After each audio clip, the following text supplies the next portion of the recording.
Hello my friends, today I am showing you how to repair some holes in your walls. This is a very common thing if you're putting up shelves or pictures or different things. It's just annoying to have a hole in the wall.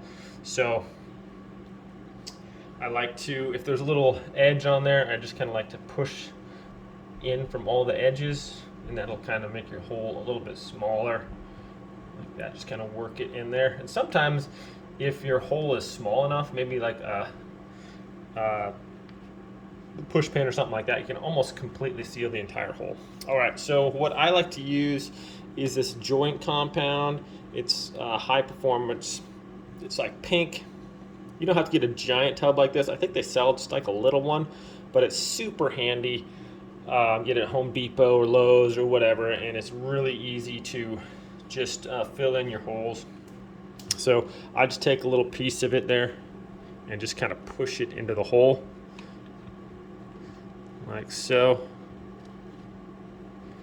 and just kind of move the excess away, just kind of like that. And I just push it from different directions to make sure your hole's kind of filled.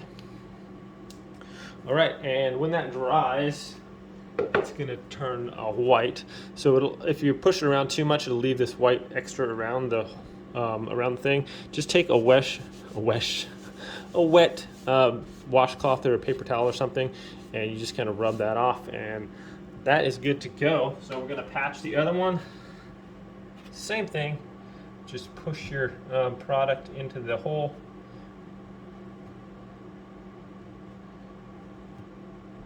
Just like that, super easy.